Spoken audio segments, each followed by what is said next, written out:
that's where it comes into play or into a variation. For some people who have very, very intense problems, and they can't just sit back and sing about it for a moment and feel better. And some people their job might be to look at problems and figure out how to solve them, and they can't just say, oh well, just smile and it'll go away. And so it's still truthful, but there are different ways that principle is going to be reached in other people's lives. And in other words, there's another aspect that can be interpreted or learned through, which is that even when there are unhappy events, kind of like what I described, or when your job is to fight crime or something like that, that there is a small sliver of something good there, a little bit of something good, and as well you can focus on that, but it's not to say that trick yourself and say what's bad is good anyway and is happy, and just like blind yourself to the raw feeling, which oftentimes is very stressful. But there's basically, when it goes away from being able to just laugh it off, there's an aspect of control over ourselves that is developed by learning how to navigate that situation and actually take control, rather than just having a response or reaction through emotion, whether that is feeling a certain way and being sad, or simply laughing it off. That there's an intellectual method of building, kind of like with Lego blocks, of maybe not fixing the situation, but of mending what it means to the individual. And when that is achieved, usually the problem is not as bad.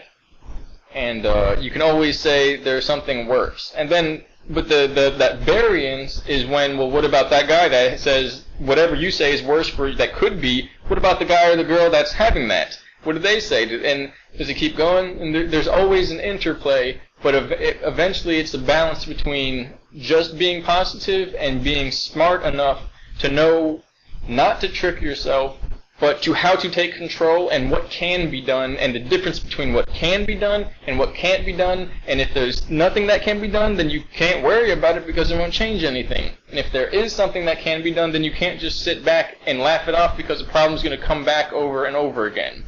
So it's a continual learning experience, and that is the basic interplay, whereas people will either say just be happy regardless. The plane's crashing, we'll just laugh. It's not going to help.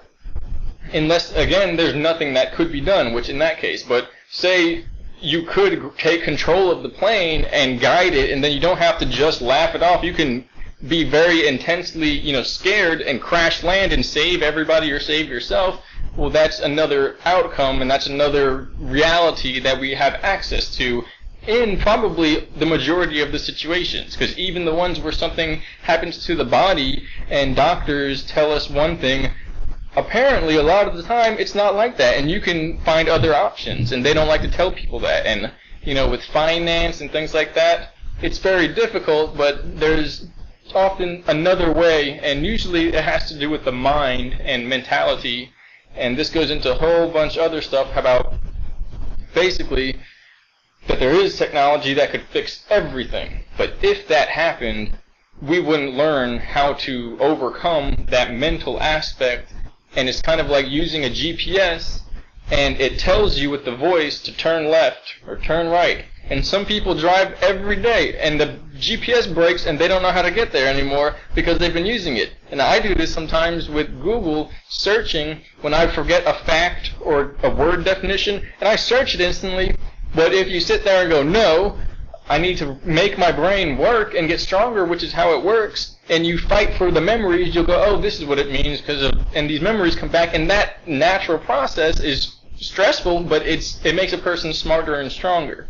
And so there's that interplay. That interplay of it's basically about free will, whether we're going to use our free will to shape the situation and shape our role, or whether it's going to shape us and turn us into a product of reality.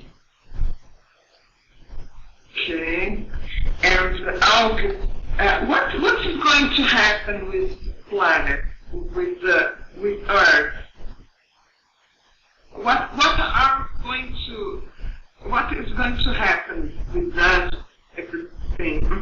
So what is going to happen with the Earth?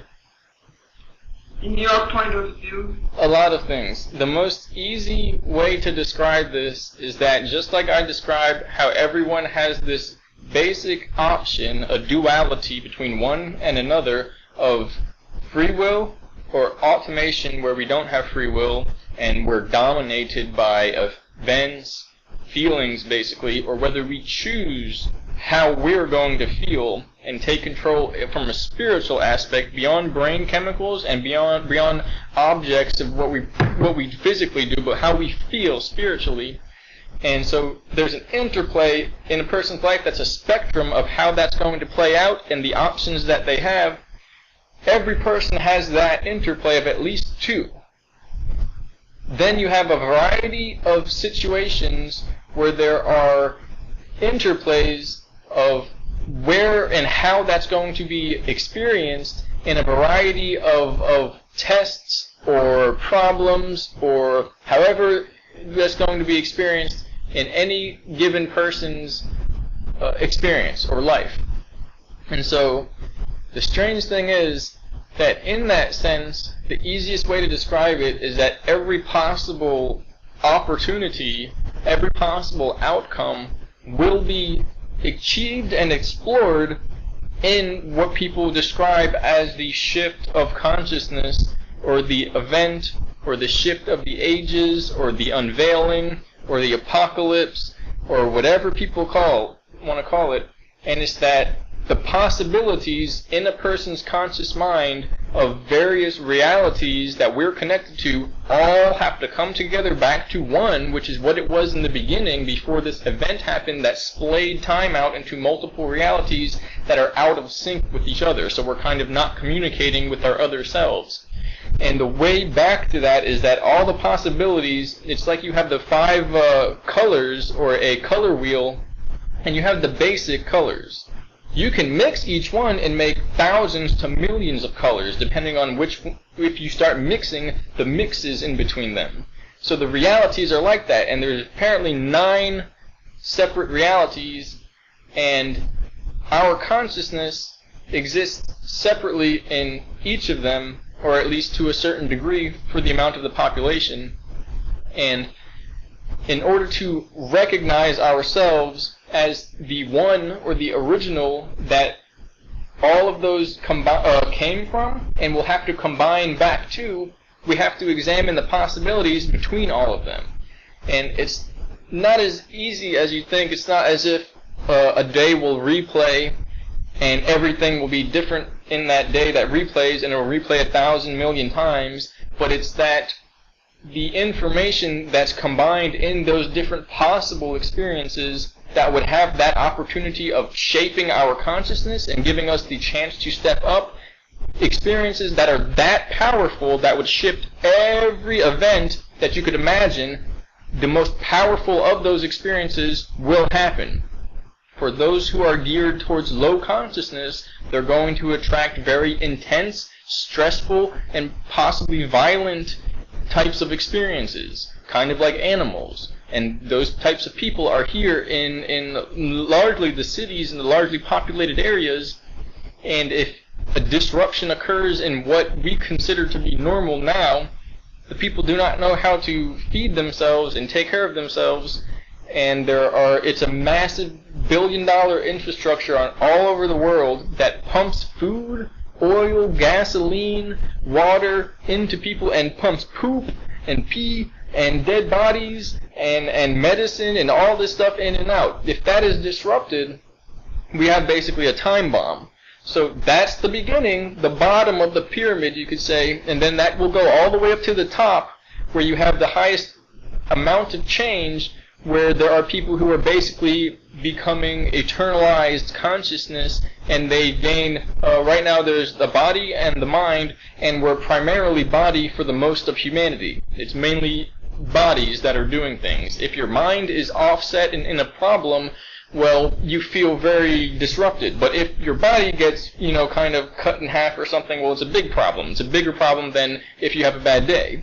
the shift is when there's more mind than there is body. And at that point, people can merge into different realities by using their thoughts, by using their mind, instead of having to be constrained or restricted to just one reality that we can consciously see, because we're already across those multiple realities. We just can't consciously see them because we're stuck to just one body consciousness, which is the ego.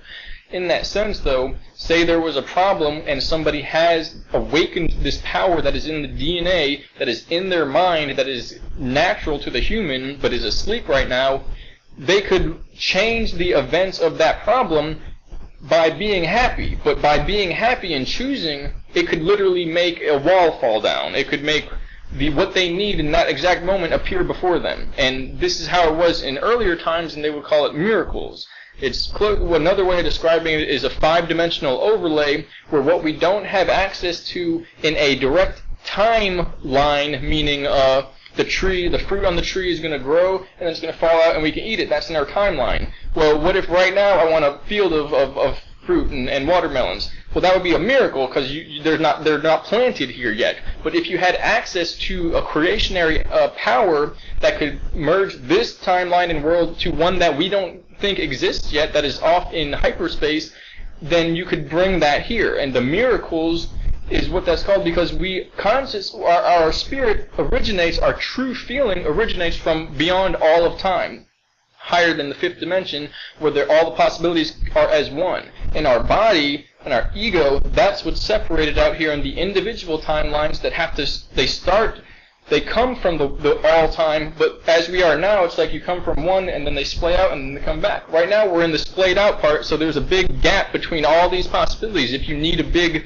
amount of change or food or whatever it is, money or power, all those things described as power, there's a universe between the other ones where that might be kept up in a different reality. So we have to build it here and then wait for it to come through. The realities scrunch back together, and the likelihood of having the power to pull a possibility that didn't seem possible before increases and increases. And what people don't know is that if our minds are all linked together, it increases not like this, but it goes like this. And anything that we can imagine, we can attain if we are all connected. And so all that's going to happen is people begin to connect and unify and create similarly together, but that also means those who are not connected are going to have these disturbances that we see now that are hidden, that these people don't know how to treat themselves and be after all of this is at the highest level.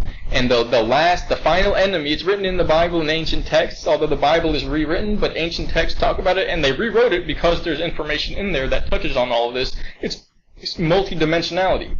And that the last enemy is death. And that the weird thing is, the people who apparently created this, they told me they invented death.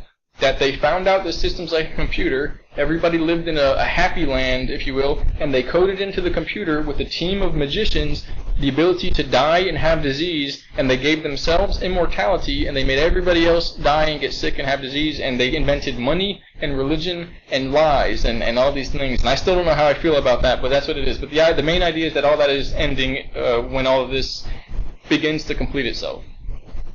They also call it the end of days, the end of time. And this has also happened 7 times before, or 6 times before, and it cannot happen any more than that because there's no more information to mess up. We already know. So if we let it happen again, we're lying to ourselves. But all that is can't lie to itself. All it does is be honest. What else would it do? It's all that is. And so we're reaching all that is at this time for our species, for our civilization, for our timeline. And there's teams that manage this and help people. And there's mean people that try and make it as worse as possible, because I guess they like that. And there's other things about how they live off of that suffering, but that's not really part of this aspect of the conversation. Excuse me.